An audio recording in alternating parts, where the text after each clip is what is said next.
Hey everyone, welcome back to Hoopers Nation, your top destination for NBA basketball content. After dominating the NBA for around 5 years, the Golden State Warriors dynasty took a huge blow with the free agency departure of Kevin Durant and the year-long injury to Klay Thompson. Things didn't work out in 2020 either, as Steph Curry broke his hand and the Warriors finished with the worst record in the NBA. Their year ended with one more blow when it was announced Klay Thompson would miss yet another full campaign sidelined due to injury. And even though the Warriors tried to make some moves to prepare for this season, it's been a huge struggle in the Bay Area up to this point. In this video, we'll take a look at the big problems Steph Curry and the Warriors are facing this season. But before we do, please make sure to leave a like on this video, subscribe to the channel, and turn on Hoopers Nation post notifications for more NBA content. The Golden State Warriors knew very well that things would be very different in this new season than they were in the old days. Most of their roster is very different than what it looked like on their last NBA Finals appearance. Only Steph Curry, Klay Thompson, Kevon Looney, Draymond Green, and Damion Lee remain with the team since the team went to the 2019 Finals about a year and a half ago. Things would also be different because they lost Kevin Durant, one of the most lethal scorers in the game, and because they would have to endure another season without Klay Thompson after he tore his right Achilles just before the season began. The team deserves some credit for not standing pat and actually trying to improve their roster after learning about Thompson's devastating injury. Their biggest move was trading for Kelly Oubre Jr., who was coming off a breakout season with the Phoenix Suns in which he averaged 19 points while shooting 45% from the field and 35% from three. The idea was to have a proven scorer in Thompson's place, instead of one of the many cheap role players or hungry young guys the Warriors have on the roster, who could still help out but will for sure be a mixed bag due to their inexperience, or so the Warriors assumed. A starting lineup of Curry, Oubre, Andrew Wiggins, Draymond Green, and James Wiseman looked really good on paper, but on the court, it's been mostly a bad fit. The Warriors replaced Klay Thompson and Kevin Durant with Kelly Oubre and Andrew Wiggins. But apparently they have it all wrong, because it seems like the Warriors are trying to run their old system as if Oubre and Wiggins were on Thompson and Durant's level.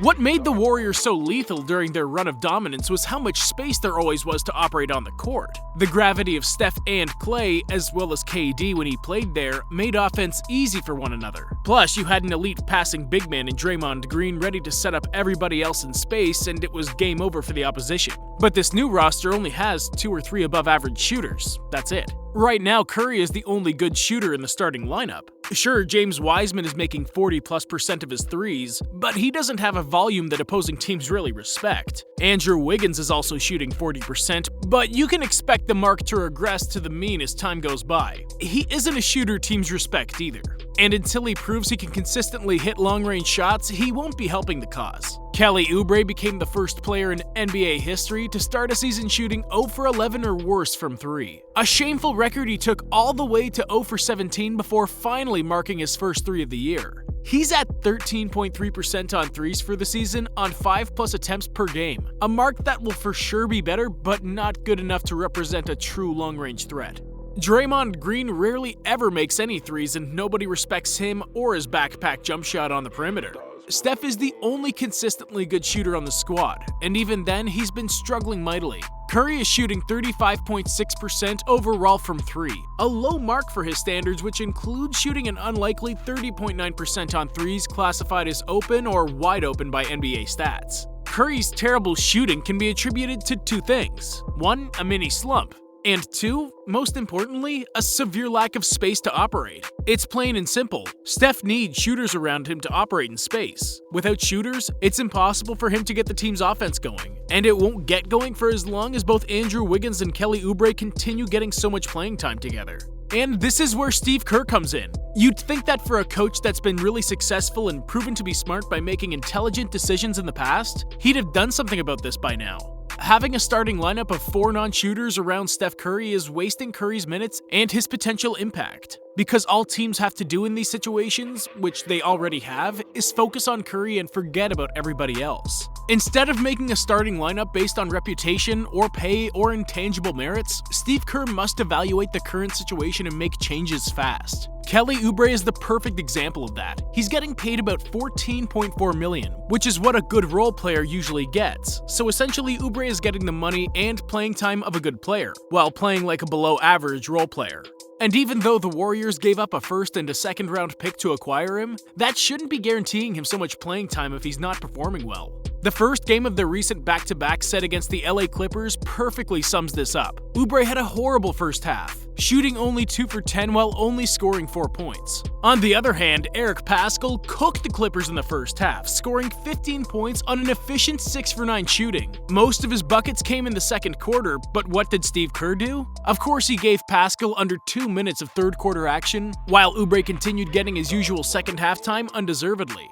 In that same game, Kerr also decided to insert James Wiseman late in the fourth quarter when the Warriors were close to making a comeback. Sure, you want your rookie star to get those opportunities to develop, but that's not a smart decision when you're trying to win basketball games. Especially considering how bad Wiseman matched up with the Clippers' bigs at that particular moment. If they really want to develop Wiseman, they should have let him play garbage minutes in the Warriors' 31-point blowout of the Sacramento Kings instead of sitting him. He's getting treated like a star without having earned it, and that will hurt him in the long term. Despite sometimes showing the IQ of a 7-year-old with his horrible spacing motions, Andrew Wiggins can still be considered a positive because of the consistent and somewhat efficient scoring he's brought to the table. Plus, he's much improved on the defensive end. A leap his supporters have been expecting for a long time now due to him having the physical tools to be a really good defender in the league. The same can't be said about Oubre and his broken jumper, which is why Kerr should seriously consider moving him to the bench and ensuring his minutes do not overlap with Wiggins as often. That's the most beneficial move for Oubre and for the entire team. And it's certainly not a demotion. It's just making the smart basketball move per what we've seen up to this point in the season. Kent Bazemore is a great veteran option to move up to the starting lineup, as he brings shooting and additional experience that comes in super handy on a team filled with young guys. Damion Lee is another good option to start alongside Curry, as he's made the leap from end-of-the-bench player to a quality rotation NBA player. He's been the best shooter on the team in the first couple of games and knows what to do on offense. Giving Steph Curry a shooter that allows him to operate with more space will be music to his ears. Juan Toscano-Anderson, who the Warriors cut before the start of the season just to re-sign him on a two-way deal days later, has also been doing a little bit of everything. Well aware that he has something to prove in the NBA, and fearing he could have no other option but to return to play in the Mexican Basketball League if his NBA dream doesn't work out, he's hustling and giving an A+ effort on both ends. He deserves to play more than he does based on his production and impact, because he's learned that playing time is earned and not given based off name or reputation, and he's earned every single minute of the playing time he's got. The problem Steph Curry and the Warriors have faced this season is that they haven't optimized their rotations. That's a fatal mistake because optimizing your lineups is a must when your second best player and one of the most lethal scorers in the league is out injured, and when you have a roster with limited abilities such as the Warriors. It's been a bit of a rough year for the new players to get used to playing with Steph Curry. Oubre is the prime example, but that doesn't mean he's a bad player. Along with a historically bad shooting slump, he hasn't been put in the best positions to succeed and still has little clue on how to move and where to stand now that he's playing alongside Curry. Just to give you an idea about how bad the team's shooting has been when he plays, the Warriors have made only 31.3% of their threes when Oubre is on the court, compared to 38% when he's off the court, the highest off mark on the team. The Warriors are making 34.3% of their overall threes, so you can definitely notice the difference. It's also worth noting that the team's defense has vastly improved since Draymond Green rejoined the team. Their offense is still a struggle at times due to the not-so-ideal lineups, but their defense is so much better when Green anchors it. That's why the Warriors lost their first two games by 25 and 39. Imagine how bad both their offense and defense was. The D's better, but now it's time for the Dubs to focus on creating offense. And it's crazy to think that a team that's led by arguably the most feared offensive superstar in the history of the game is struggling so much. But that just shows you how important having the right players around a star is. And that's no different for Stephen Curry. So far, the Warriors are 5-0 when Curry scores 30 or more points. And at the time of this video, the Warriors happen to have 5 wins. So the answer is simple. Set up Curry for offensive success and he'll make sure everybody eats. But of course, to do this, Steve Kerr must optimize lineups. Curry won't have space to take the shots he likes if he's just running around 4 guys who can't make a shot. Plus, playing time should be awarded based off merits and on-court fit and not due to reputation or name value. Addressing this will solve the team's biggest hole, and one that will make sure they're back to winning more often. They won't be championship contenders with this roster, at least not until Klay Thompson is back. But if they work on solving their messy rotation, they will at least pose a threat night in and night out led by Steph Curry, just like the Golden State Warriors of old. What do you think is the Warriors' biggest problem? Do you think they'll make it to the playoffs in a crowded Western Conference? Make sure to comment your thoughts down below, as well as leaving a like on the video and subscribing to the channel. Thank you for watching, and I'll see you in the next one.